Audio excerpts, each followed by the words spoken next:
बिस्मिल्लाहिर्रहमानिर्रहीम। अस्सलाम वालेकुम रहमतुल्लाहि व बरकातुहू। मेरे दोस्तों क्या हाल है? उम्मीद है कि आप सब दोस्त खैर वफीस से होंगे। मेरे दोस्तों, इस वक्त दुनिया जिस कर्ब, अजियत और खौफ के अंदर मुब्तला है, कोरोना वायरस ने जो चारों समत मशरिक से लेकर मगरिब तक, शुमाल से लेकर जनूब तक तो एक तबाही फैला रखी है। क्या ये तबाही एक हादसा है या ये इंसान के अमाल का नतीजा है? मेरे दोस्तों और भाइयों, इंसाने चालें चल रहे थे, इस दुनिया का तागूत अपनी चालें चल रहा था और दुनिया के अंदर मुसलमान कौम को बड़ा सताया जा रहा था, मुसलमानों को बड़ा रुलाया जा रहा था। बिना जुर्म के मुसलमानों को अजियत का निशाना बनाया गया, मुसलमानों को गाजर मूली की तरह काटा जा रहा था। इस कोरोना से पहले के हालात के ऊपर अगर आप नजर दौड़ाएं, कश्मीर के हालात देखें, 2 करोड़ इंसानों को मुसलसल 6 माह तक कैदी बनाकर रखा गया। लॉकडाउन की सूरत में उनसे जीने का हक छीन लिया गया, उनको तड़प तड़प कर मरने के लिए छोड़ दिया गया। वो तड़पते थे, वो पुकारते थे, उनकी चीखें आसमान तक गई और फिर ऊपर वाले ने रस्सी खींचनी शुरू कर दी और दुनिया के जो सबसे ताकतवर थे, अल्लाह ताला ने वहां से इब्तदा की। जो सबसे ज्यादा ताकत के लिहाज से ताकतवर था, दुनियावी लिहाज से कुव्वत वाला था, सबसे पहले मेरे रब ने उसको पकड़ा। फिर देखते ही देखते इस रस्सी को फैला दिया गया और ये रस्सी एक के बाद दूसरा और दूसरे के बाद तीसरा, और फिर दुनिया के अंदर हर उस इंसान को, हर उस मुल्क को और हर उस सल्तनत को अल्लाह ताला ने यहां गले से पकड़ा। हर तरफ मुसलमानों की बेटियों की इस्मत दरी हो रही थी। जमीन के कोने कोने पे, चप्पे चप्पे पे खून मुस्लिम पानी की तरह बहाया जा रहा था। देखो कश्मीर के हालात, देखो फलस्तीन के हालात, देखो अफगानिस्तान के हालात, देखो लुबनान के हालात, देखो सऊदीया के हालात, देखो ओमान के हालात। दुनिया के कोने कोने से आपको खून मुस्लिम की खुशबू आएगी, खून मुस्लिम बहता हुआ आपको मिलेगा। क्यों बहाया जा रहा था? किस जुर्म की सजा थी? शाम ने क्या जुर्म किया था? शामी मुसलमानों ने क्या जुर्म किया था? किस तरह उनको उनके घर गिरा दिए गए, उनको जमीन उनके ऊपर तंग कर दी गई। इराकियों का क्या जुर्म था? उनकी जमीन उनके ऊपर तंग कर दी गई और ये सारा खेल दुनिया देख रही थी और दुनिया आंखें बंद की हुई थी। एक जुल्म करता था, दूसरा उस जुल्म का साथी बन जाता था, दूसरा जुल्म करता था, तीसरा उस जालिम का जाकर साथी बन जाता था। ये एक ऐसा नाच नाचा जा रहा था जिसके अंदर पूरी दुनिया का कुफर इस बात तक मुत्तफिक हो चुका था, इस बात के ऊपर राजी हो चुका था कि पूरी दुनिया के मुसलमानों का गला काट दिया जाए, पूरी दुनिया के अंदर बसने वाले मुसलमानों की नस्ल कुशी की जाए।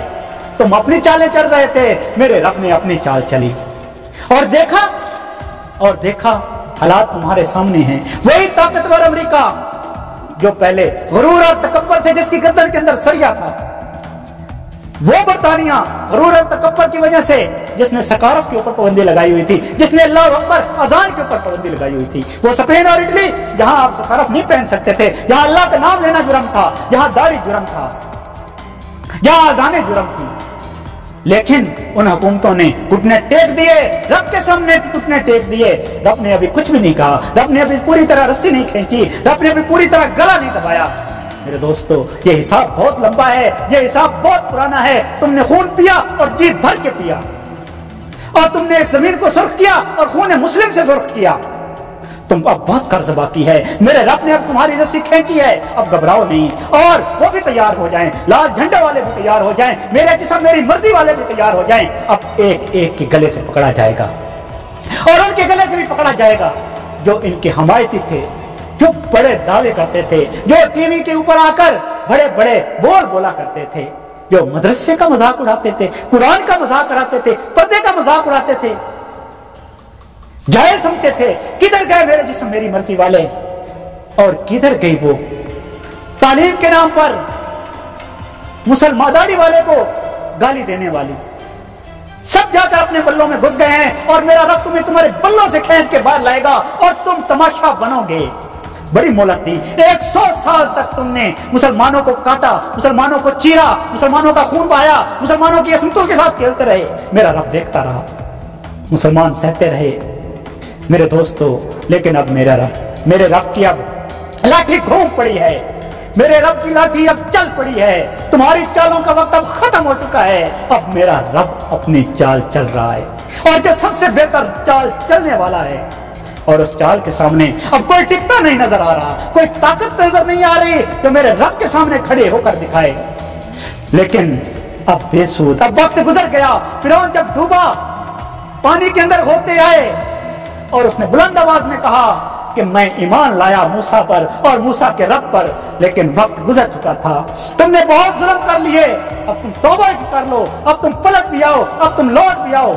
लेकिन तुम्हारा वो हशर, वो अंजाम होकर रहेगा जो फिरौन का अंजाम हुआ था, और तुम वो भुगतने के लिए तैयार हो जाओ जो फिरौन भुगत चुका है।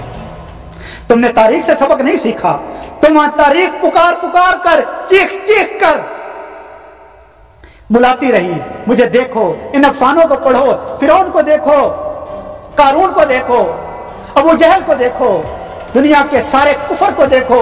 जब भी अल्लाह के नाम लेने वालों को सताया गया, अल्लाह के नाम लेने वालों को रुलाया गया, तो मेरे रब की आवाज, मेरे रब की लाठी घूम चली, मेरे रब की लाठी घूम पड़ी। और जब रब की लाठी घूमती है तो फिर वो नजर भी नहीं आती, और अपना काम इतनी तेजी से करती है कि देखने वाले फिर देखते ही रहते हैं। और रब का अजाब इंसान के गले में इस तरह आकर पड़ता है कि एक लम्हे बाद वो तड़पता हुआ नजर आता है। अल्लाह ताला बचाए। आज हम अपने रब से दुआ करते हैं कि पूरी दुनिया के इंसानों के लिए दुआ करते हैं कि इस अजाब को टाल ले, लेकिन हमारे दिल के फफोले आज भी जल रहे हैं, हमारा दिल आज भी जख्मी जख्मी है। हमें वो शाम का बच्चा भी याद है, उस बच्चे की वो फरियाद भी याद है जिसके ऊपर तुमने जुल्म किया, उसका घर गिराया, उसको दरबदर किया, उसके माँ बाप को मार डाला। और जब पूछने वाले ने उससे पूछा कि तेरे साथ मामला किया हुआ, तो उसने कहा कि मैं अपने रब के हुजूर अब जाकर बताऊंगा मेरे साथ जो मामला हुआ है। दुनिया से मुझे कोई उम्मीद नहीं है कि मुझे कहीं से भी इंसाफ मिल जाए, मुझे कहीं से भी इंसाफ मिल सके। और फिर एक बम से उस मासूम बच्चे के भी चीथड़े उड़ा दिए गए। वो अपने रब के पास पहुंचा, और मुझे लगता है कि उसने बता दिया अपने रब को कि जो कुछ दुनिया उसके साथ कर रही थी, जो कुछ उसके घर वालों के साथ हुआ, जो कुछ उसके मुल्क वालों के साथ हुआ, अब मेरे रब के अर्श को तुमने खुद जोड़ा है, मेरे रब के गज़ब को तुमने खुद दावत दी है। देखा मेरे रब ने तुम्हारे हाथों से तुम्हारे अंजाम को कैसा इंतजाम किया। मेरे रब ने तुम्हें तुम्हारे हाथों से किस तरह पकड़ आई। आज दुनिया की एक गिरोह कहता है ये कोरोना वायरस एक इंसान ने बनाया है, ये मेड मैन है, और तुमने अपने ही हाथों से ये कुआं खोदा है, तुमने अपने ही हाथों से अपने रास्तों पर कांटे बिछाए हैं। अब तैयार हो जाओ, ये कांटे ही तुम्हारा मुकद्दर हैं, और ये कुआं, ये खड्डे ही तुम्हारा मुकद्दर हैं। अब तुमने इसके अंदर गिरना ही गिरना है, क्योंकि रब की जब भी कोई अजाब आता है तो मुमकिन है वो टल भी जाए, लेकिन इंसान के अपनों हाथों से अपनी लिखी हुई मौत, अपनी लिखी हुई तहरीर फिर वो उसका मुकद्दर जरूर बनती है। और जिस तरह तुमने इस कोरोना को बनाकर इस दुनिया के अंदर छोड़ा, और जिस तरीके से ये दुनिया को तबाह कर रहा है, ये तुम्हारे हाथों की कमाई है, और ये अंजाम तुमको भुगतना है, और ये तुम अंजाम भुगतोगे। हम अल्लाह से तौबा करते हैं, मेरे तमाम मुसलमानों से इल्तिजा है अपने गुनाहों की, अपने रब के हुजूर माफी मांगें, और इल्तिजा करें कि अल्लाह ताला आलम इस्लाम को, दुनिया के मजलूम और गरीब मुसलमानों को, दुनिया के मारे हुए, मिटे हुए, मजबूर और महकूम मुसलमानों को इस बीमारी से महफूज फरमाए, और जिन्होंने ये बीज बोया है वही इस बीज को काटने वाले बने। अल्लाह ताला हम सब का हामी नासिर हो। वस्सलाम। आपकी दुआओं का तलबगार आपका भाई गाजी से।